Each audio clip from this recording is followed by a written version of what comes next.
late 70s, early 80s, and you watch a lot of movies, you should know what that is. You'll find a lot of things like this all over the studio. Yeah, you got a flux capacitor. Yeah, but there's if our studio runs on 1.21 gigawatts. There's a flux capacitor in the back of the room. There's a lot of little 80s montages floating around the studio, but very subtle, you know. But it was kind of like, this was cool because when we did Baseline, it was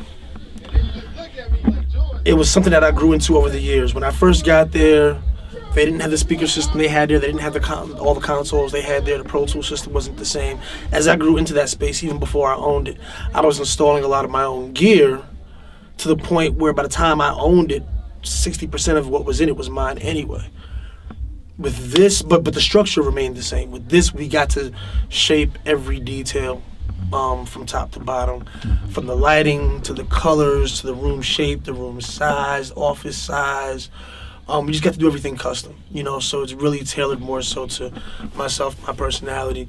There's going to be a few more interesting things happening, but I won't talk about them. You'll just see them as time goes on. But, like, even little things, like we're not doing, normally you would have a window into the control room so the engineer and the artist can see each other and have a line of sight. We didn't do that. We went with just to keep the sound more intact, so we don't have to worry about sound bouncing off of glass while people are recording their vocals.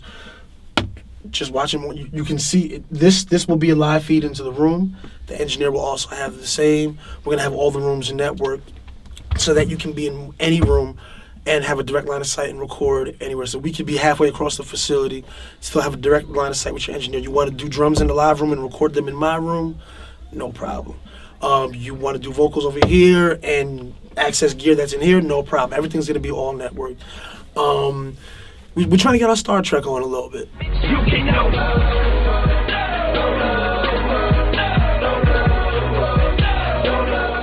Eminem and Wayne video came out tonight. I heard I'm getting my Brian McKnight, Ralph Tresvant on the video. I haven't seen it personally yet. I wanted to shut the party down and just stop and have everybody gather around the TV just to watch it. But then I said, well, let me see it first before I do that. But I from what I saw a rough cut last time I was with Marshall in Detroit, and it looked really good then, and that was just a rough cut, so I'm sure it looks great. How do you take the Night of the Rockstar and make it cool? Same way we took Super Freak and made it cooler. Or the same way we took, you know, the dance joint, the Numa Numa record, and made it, you know, it made Live Your Life.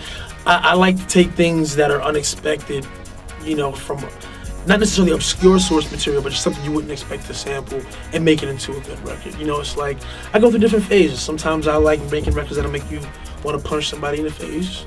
Sometimes you make a record that make you want to dance. Sometimes you might want to make a record just to show that you can do, I don't want to say anything, but to just show your range and, you know, get in different types of zones, do different types of things, and sometimes pull, you know, when you can pull something from a familiar source and turn it on its ear, make it something completely different and make it fresh, that's hip hop.